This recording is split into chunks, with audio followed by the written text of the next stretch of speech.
Welcome to the 30th, count them, 30 Pensacola Jazz Festival.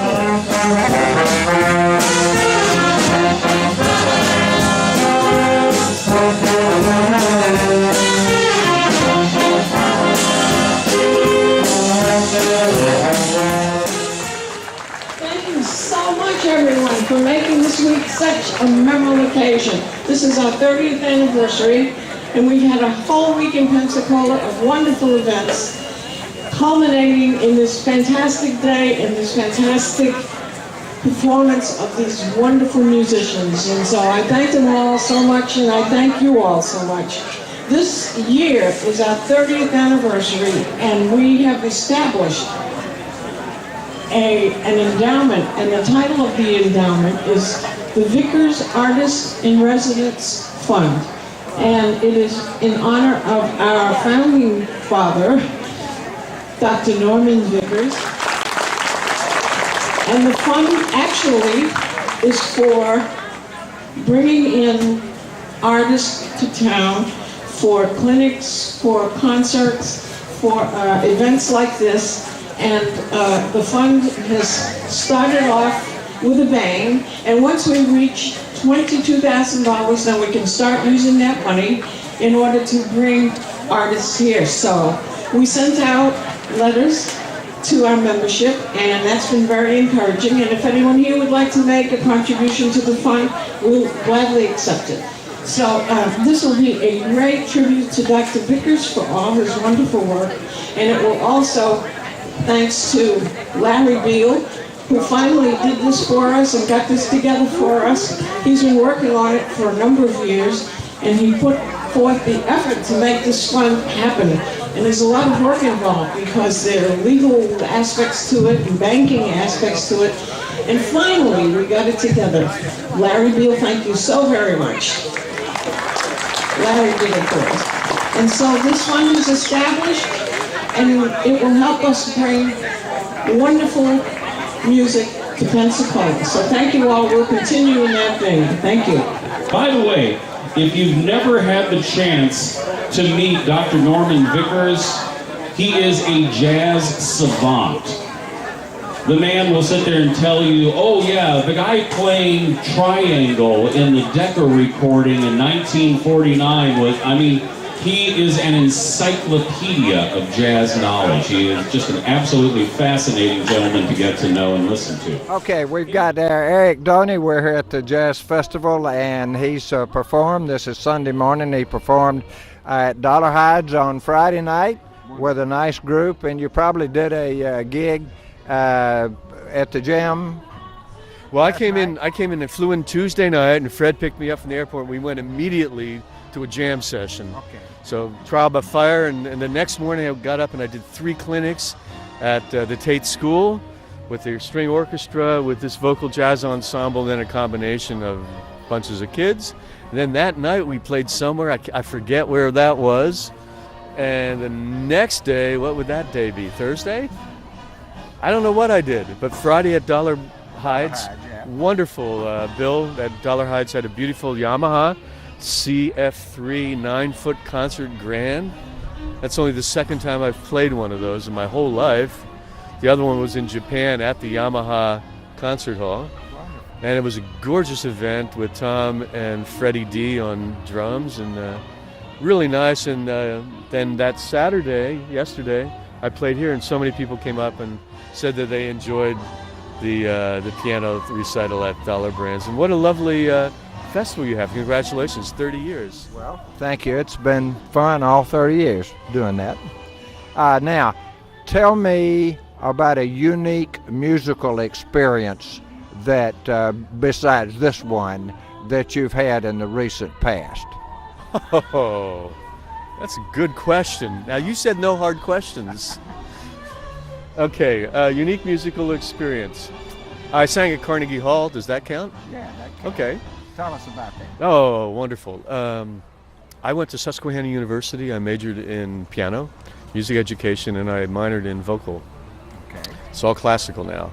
Right. It's before they had a lot of jazz in colleges. Right. And his name was Cyril Stratansky, And when I got to Susquehanna, it was his first year of teaching, and he just retired after 30-some years of teaching, and Carnegie Hall wanted to honor him because he's one of the premier choral conductors in the world. And so they gave him an evening at Carnegie Hall. So he went through his thousands of students that he had seen over 30 years and handpicked a select choir. And I got picked, and it was the most wonderful phone call to get because I really liked this guy. I learned a lot. Even though I'm a pianist, I learned a lot about phrasing and conducting and how to act professional. And so we sang at Carnegie Hall. I had my mom and dad there. It was pretty nice. That's a great experience. Yeah. All right. What advice do you have for these young people coming up, young musicians? What advice would you give them? I would say always, in anything in life, do something that you have passion for. And if you don't do it. So it's kind of a double-edged sword there. So the kids who are just doing it because mommy wants them to do it, don't do it. Leave room for the kids who that's all they can do. They have to do it. They have to be a musician. Music calls them. And to those kids, I'd say, persevere, take chances, be willing to make mistakes, and rebound quickly, because from the mistakes they're little gifts that we get to realize, oh, I really don't know this, and if they attack that, then the next time they won't make that mistake. And of course, to always have fun. I've got Rick Trolsen here, and this is Sunday of the 30th Pensacola Jazz Fest, and we're delighted that you're here. Glad to be here. Right, and tell us a musical triumph that you've had in the recent past, besides this, of course. In the recent past, wow, I guess it would be the release of my latest album under my own name and my original band, Nestlort. That just came out about a year ago now. And I've heard that. Good. Thank you. But, it's a triumph every time you get up on the stage and have a good time. Right. And tell us a little bit about your group. my group, we're all old friends from, for the last 30 years, really. And we were all playing traditional music. We play together a lot in New Orleans in a various variety of bands. And I was asked to come over here. Crystal called me, and I said, absolutely, I'd be honored. And so I called the best guys in town. And it's just, it's all about the chemistry. And you did a good job yesterday. Well, thanks. Now, one other question. What advice would you have for young people that are aspiring musicians? Well, number one thing that comes to my mind is keep it fun. It's a lot of work. It's a lot of practicing, but keep it fun. If you feel like you're getting frustrated, just chill out, listen to a record or a CD, and just keep the fun in the music, and because that's what it's about, I think, And you promote Louisiana music. Tell us about that. Well, actually, I'm promoting the state of Louisiana. Okay. And I've been commissioned by the Louisiana State Commerce Department to plug Louisiana and all the great things about Louisiana. Like, for instance, the music. I mean, New Orleans is the birthplace of jazz, and Louisiana itself has Zydeco music, Cajun music, blues, rockabilly, you name it. I mean, the menu of music is much like the menu of food, with the crawfish and the shrimp étouffée and the gumbo and the beignets. I've been in Louisiana for about 32 years, and I arrived there by mistake. Fate really put me there, and I'm so glad I live there. It's such a rich culture, and the people are so, the hospitality is so great. Everywhere you go, you feel like they know you when you walk in the door, and it's like, do I know you? No, come on, sit down. And some of us are mistakes, too. Yeah. And we're interviewing Rick Trolsen. Thank you very much, Rick. All right, Looking thank forward you. to your performance today. All right, thanks.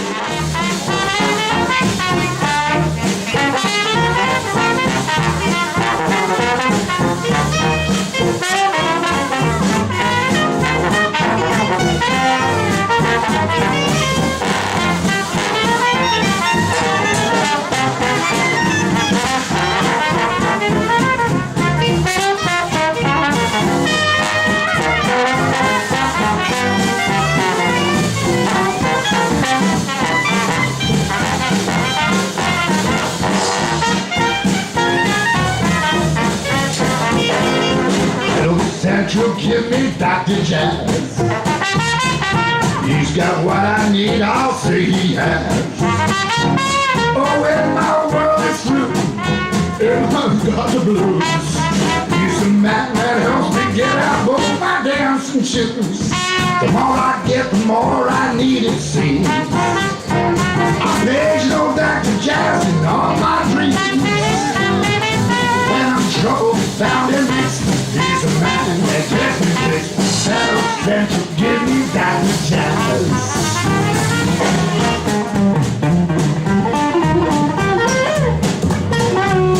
Feel free to dance.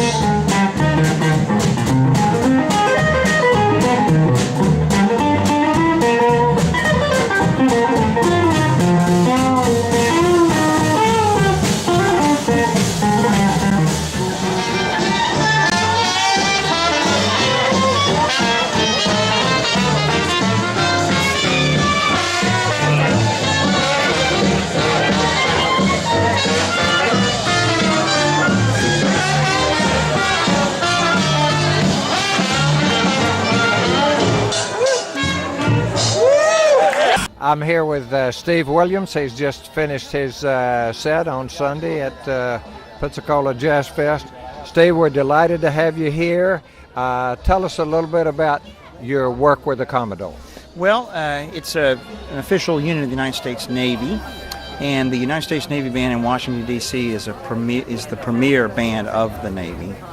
And we are a presidential support unit. But one of our biggest jobs, so I play in the jazz group called the Commodores. But one of the biggest jobs of the band is actually playing ceremonial functions around Washington, particularly at Arlington Cemetery. We do all of the funerals there. And all of the Navy funerals and Marines. And then as far as the jazz group goes, we play about 100 to 120 concerts a year. And we tour once a year, typically for 3 weeks to a month. It's an incredible opportunity with incredibly talented musicians, and I feel very fortunate and privileged to be a member of that group. All right, and today we heard some of your arrangements Right. that you did, and tell us a little bit about your outside group. Well, my outside group is called Steve Williams and Jazz Nation. It's a big band, but it's formed sort of as a result of having been in the Navy band, because one of the opportunities I've had there is to arrange for the group. But I needed a place to play all of these in one place. Of course, the Navy band doesn't play my stuff all the time, and I've written a lot of music over the last 20 years or so. So about 2 years ago, I thought it was a good time to record an album and put this stuff down. And I have had an association with Eddie Daniels that goes all the way back to Florida State University in 1979. So I've seen him a few times through the years and played with him a few times through the years. And just by coincidence, he had played with the Commodores in 2007 or 2008. So I asked him if he'd play on the album, and he said yes. Well, And I was very fortunate, and so I think it's a great CD. It's gotten a lot of radio play around the country, and I'm proud of it and pleased with it, and the band is fantastic. And if you have a chance to buy the album, you should. All right. Yeah. All right. And your father was the longtime music department chair, symphony conductor. You grew up here. What's it like coming back to Pensacola, your hometown? Well, it's great, Norman, and I've got to hand it to you. I believe you started this festival, and as I said up there on the mic a minute ago, I left right before all this started. I left in 1983. Right, yeah. And I just can't believe what a wonderful thing this is for Pensacola, and what a wonderful thing you've done for this city. Well, I've gotten more out of it than I've put into it, and it's been a delight. And I've met a lot of wonderful people that I wouldn't have met otherwise. Well, I can imagine that. But thanks for having me, Norman. Thanks for allowing me to be a part This of it. is your second time here for the Jazz Right. Festival, and That's we're right. delighted that you were here, and you did a great job. Well, thank you, Thank you Norman. very much. Yes, sir. Pleasure to meet you. All right.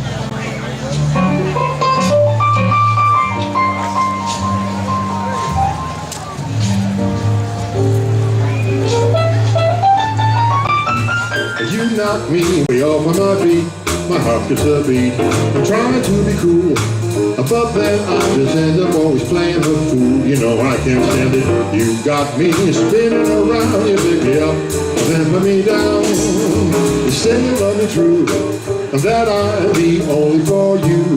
I know it's a lie, but every time we kiss, I know I just can't say goodbye to you. I'm oh so hung up. You got me spinning around. You pick me up, and then put me down. I can't seem to quit you, even though I know that you're no good for me. Well, I'd be straight without you. I've got to find a way to get out so I can get free. You don't do me right, girl. Don't you know I see you all around the town? I know what to do now. I'll get myself together and I'll just put you down. La da da da da da da.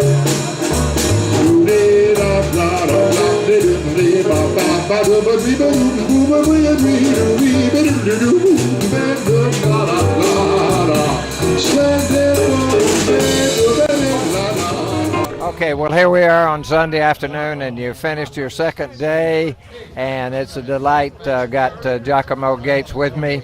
Giacomo Gates, beside your recent CD that you've done, tell me an exciting musical event that you've had or participated in. Today. Okay. Yeah, today was exciting enough. You don't want to stop my heart, do you? No, I had fun. I had fun with the trio, nice crowd, and it's always a pleasure to come here. I appreciate it. Okay, now if my memory is correct, this is your fourth visit to Pensacola. Do you remember? I believe that this is the second one for the festival, and I have done at least two or maybe even three performances here other than that. So we know four for sure and maybe five. Yeah.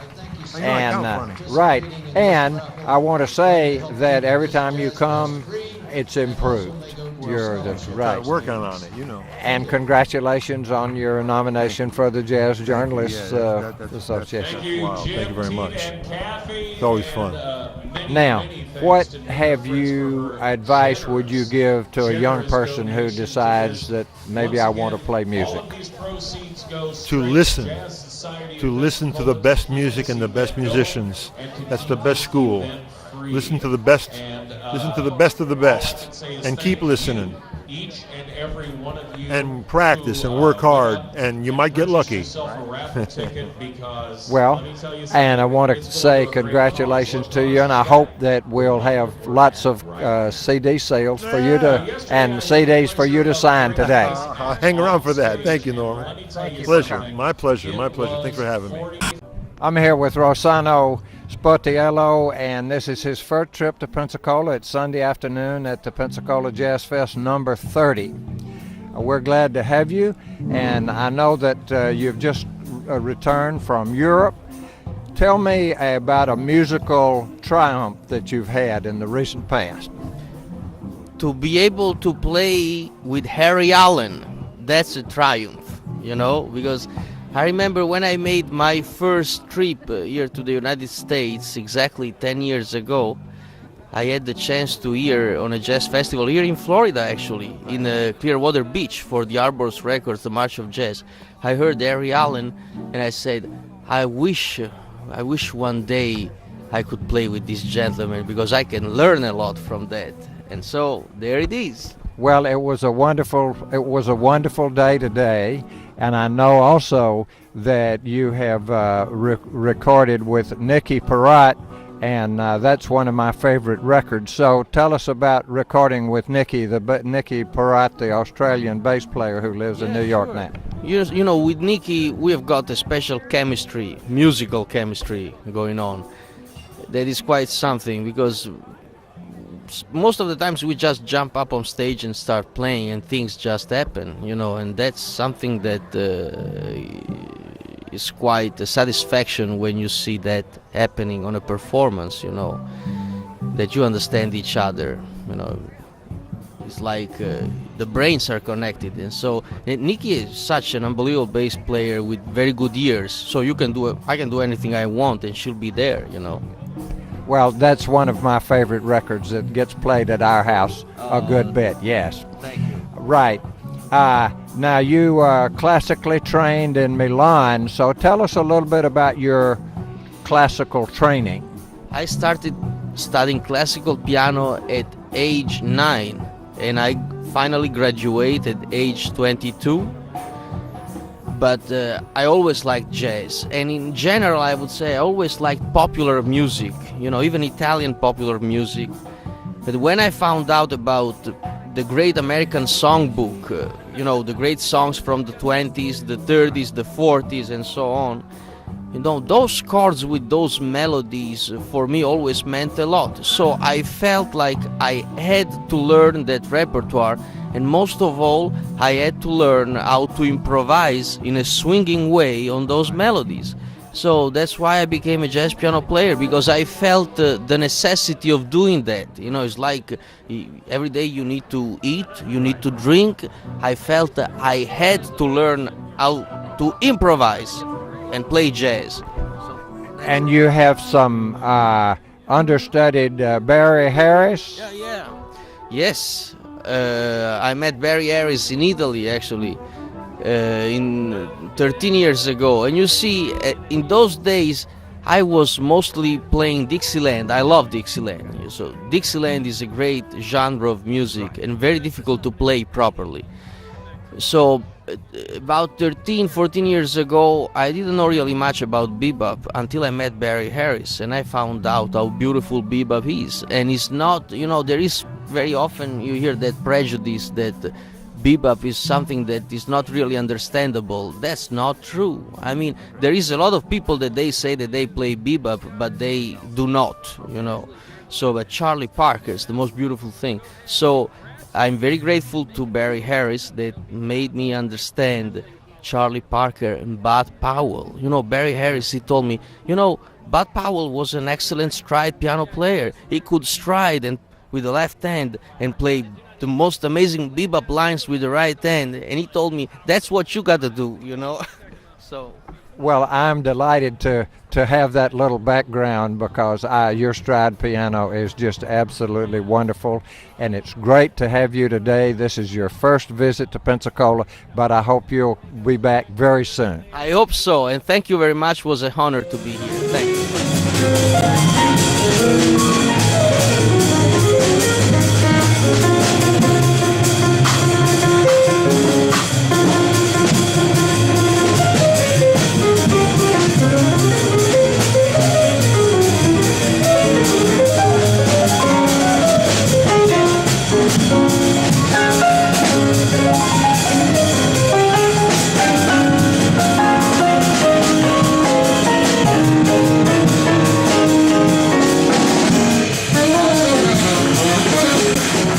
Late Sunday afternoon, Pensacola Jazz Fest number 30, and I've got Harry Allen with me. Harry, my recollection is that you've been here at least 4 times. I think so. I think that's right. Yeah. In 1989 was the first time, and we had our first jazz party. I was 4 years old. Yes, okay. I knew that you were about the age of my son. Y'all run around and look for reeds, looking for a special brand of reed. We're always looking for reeds. And then you were here for most recently was about 3 or 4 years ago with Russ Kassoff and his group. Yeah, right. Jay Lenhart, right? Right. And, tell me about your recent recording and the fact that that's the first time you'd ever recorded Stardust.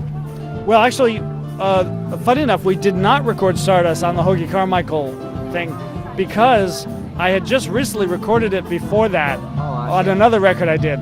So we left that one off the Hoagie Carmichael. We did Rockin' Chair and The Nearness of You and Skylark and some of Hoagie's lesser known tunes as well. But we didn't do. All right, now. What advice have you got for the young people who are maybe aspiring musicians? What would you tell them? Well, listen to records, go out and listen to live performances. When I went to college not to learn what the college was going to teach me, but to go into New York and sit in the front row and listen to those guys who were my heroes. And that's what I would tell you. You got to listen. All right, and tell us about your musical triumphs at Mondays and at Feinstein's for the last year. We had a really nice run.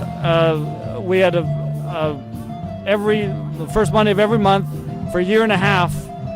It was my quartet with special guests every Monday, sponsored by Arbor's Records. Right. And they were very generous. They basically just gave us the money and said, put on a series. Then we also did a show.